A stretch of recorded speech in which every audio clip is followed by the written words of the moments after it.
Mahkamah Konstitusi menggelar sejumlah sidang pada Kamis, 8 Mei 2025, baik untuk perkara perselisihan hasil pemilihan umum kepala daerah dengan agenda mendengar keterangan ahli dan saksi maupun pengujian Undang-Undang Kesehatan dengan agenda mendengar keterangan Dewan Perwakilan Rakyat dan Presiden. Dalam sidang perkara perselisihan hasil pemilihan Bupati Barito Utara, ahli hukum pidana Aswanto yang diajukan oleh pemohon menjelaskan bahwa pilkada sebagai mekanisme demokrasi dalam mencari pemimpin daerah harus dilaksanakan secara jujur, adil, dan dilaksanakan berdasarkan norma-norma yang ditentukan. Menurut Aswanto, jika melihat bukti-bukti yang ada, pelanggaran politik uang yang dilakukan pasangan calon telah memenuhi faktor terencana dan sistemik dengan melibatkan aparatur pemerintah.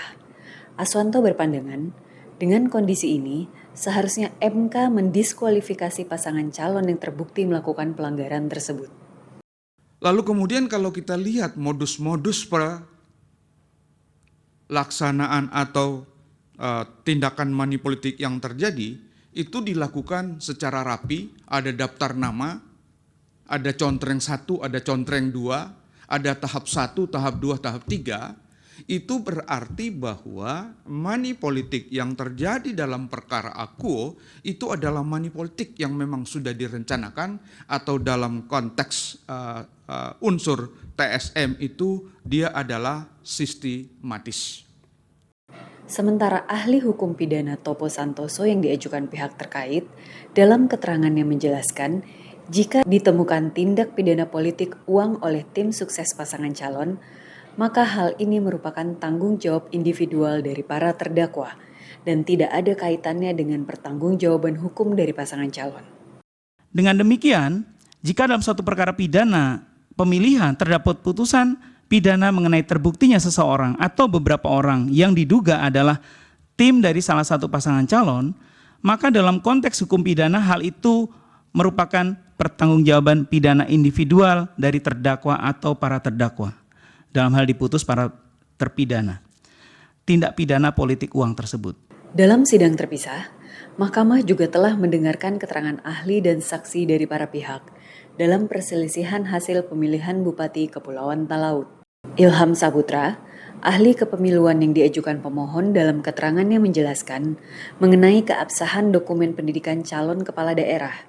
Menurut Ilham, jika dokumen asli rusak atau hilang, maka terdapat mekanisme yang dapat ditempuh untuk mengurus surat keterangan pengganti ijazah.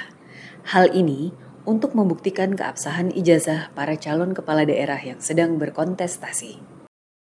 Selanjutnya dalam sidang pengujian Undang-Undang Kesehatan, Dewan Perwakilan Rakyat yang diwakili anggota Komisi 3 Rudianto Lalo menjelaskan bahwa adanya kewenangan Majelis Disiplin Profesi MDP adalah untuk memberikan rekomendasi dan memeriksa perbuatan yang melanggar ketentuan pidana atau perdata.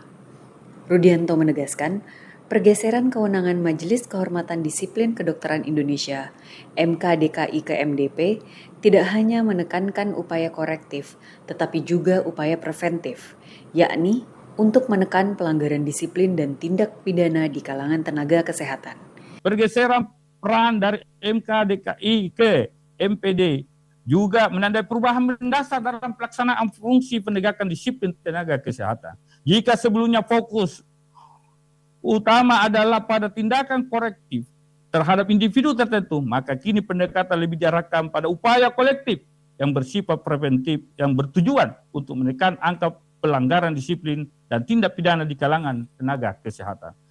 Ilham Muhammad, Tim Liputan melaporkan.